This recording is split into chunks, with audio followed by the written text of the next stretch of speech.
jedhama. Ani immoo mata dureen walaloo koo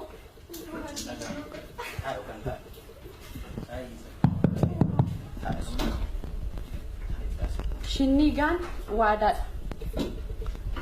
Barsan bara silaa Oromummaan caccabnee bakka bakkatti ciccinnee walirraa fagaannee eenyummaan keenya laafee walitti dhufuu dadhabnee garaagarummaan saarree diinni nu keessa galee kutaa fi amantaan bargaagee tokkummaan keenya gaafii keessa gale. Bara loqonnoo walii galuun akkanatti ulfaate gadaan keenya laafee namuu wal baqate amantaan surrii nu hidhee eenyummaarraa caalchifanne.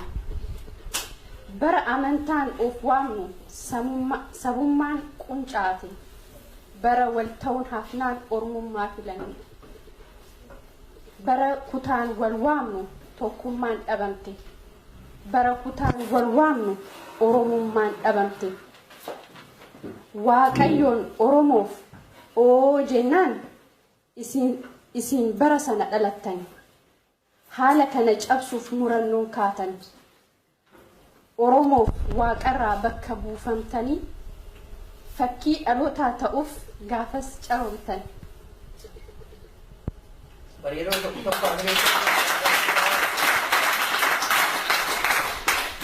Qormaata jabduutu lafa hamtuu keessatti isin eeggata.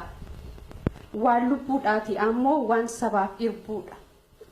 Kan eegaree Oromoof Oromiyaayyuu gaafii keessa galchuudha. Utuu silaa gaafas akka dinni fedhetti deebii laattan tahe utuu silaa gaafas eeyyeen amantaan koo kana kan isaanii immoo kan biraati jettanii wal qooddaniittu tahe walakkaa lubbuudhaan haftanii godaannisa seenaa bara baraan jidduu uumtuyyu. Isin garuu qaroo beelii beeleliitidha. Beektoota ilmaan hayyuu tokkummaa sabaatti filattan amantii isaaniirras oromummaa caalchifatan. Lubbuu keessanirraa egeree Oromoo dursitan. Maatii keessanirraa bilisummaa Oromoo filattan. Seenaatu jiraata lubbuun darbuun hin ooltu. Kan seenaa hojjateef seenaan hin dagatu. Maal qaba laata silaa fakkii keessan si'anas baay'ate. Maal qaba laata dhaloonni saranaas karaa keessan qabate. Silaa akka keessan dhiigaa fi lafeedhaan tokkummaanuu cimse. Bakka kam keessattuu inni wal jalaa nu hiriirse. Maal qaba silaa hirbuu kan keessan san liixummaaf yaadanne.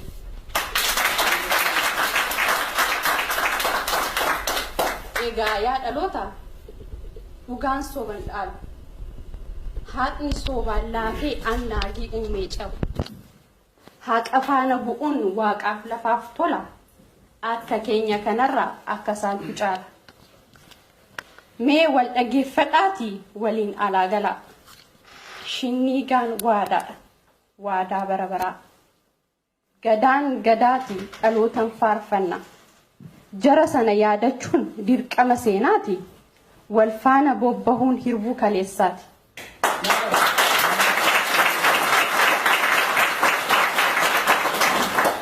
Gaafas tokkummaadhaan deebinee damboobna. Kaayyoo isaanis fuunee manaan ittiin geenya. Galma walabummaa Oromiyaan biyya keenya. Obseerti.